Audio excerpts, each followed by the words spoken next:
السلام علیکم. کورنۍ چارو وزارت په تېره اونۍ کې خپرونې ته ښه راغلاست. نږدې 250 تنه منصوبین د مسلکي زده کړو له بشپړولو وروسته د وړتیا لوړونې قومندانۍ له کالج فارغ شول. په همدې پار جوړه شوې غونډه چې په یاد کالج کې نیول شوې وه، د کورنیو چارو وزارت یو شمېر لوړپوړو چارواکو پکې ګډون درلود. په سر کې د یاد کالج قومندان میلمنو ته د ښه راغلاست ترڅنګ په پرلپسې توګه تر 5مې دورې پورې د کالج له هلو ځلو مننه وکړه. د کورنیو چارو وزارت اداري مرستیال لوی پاسوال مولوي نورجلال جلالي له فارغو منصوبینو وغوښتل چې له ترلاسه شویو زده کړو دې د عمل په ډګر کې ګټه پورته کړي او له خلکو دې هیڅ رنګ خدمت نه سپموي. شاوخوا 160 تنو چې 14 نجونې هم پکې وې د آزادې سیالۍ له لارې د پاسپورټ ریاست قراردادي بستونو ته د جلب و جذب لوی قومندانۍ په انګړ کې ازموینه ورکړه.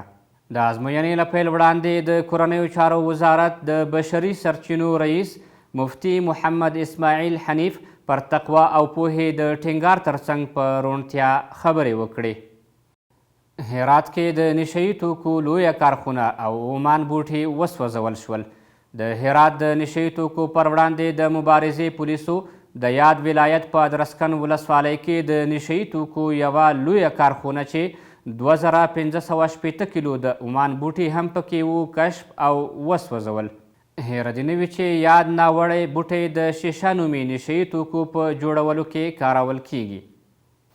د کابل پولیسو په څو جلا عملیاتو کې د الکولي څښاک شرابو 2 کارخونې کشف او له منځه وړي دي.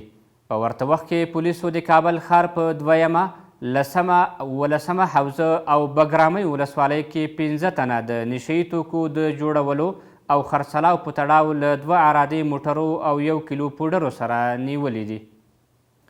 جان آغا چې په ټولنیزو رسنیو کې د یوې ناچارې مخپټې پیغلې په نوم مشهور شوی و، اسلامي امارت اصلي هویت پیدا او یو خیریه بنسټ یې لاسنیوی وکړ.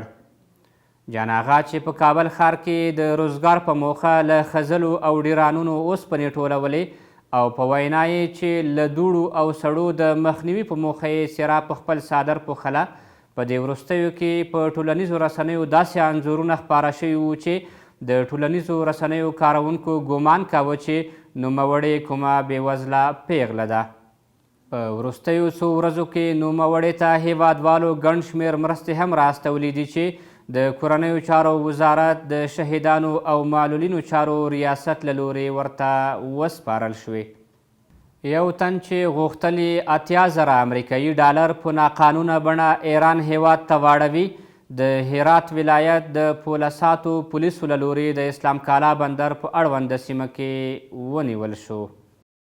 دا و د دې اونۍ مهم خبرونه. تر بیا چې ستاسې په خدمت کې حاضریږو په لوی څښتن تعالی مو سپارو. ښې چارې.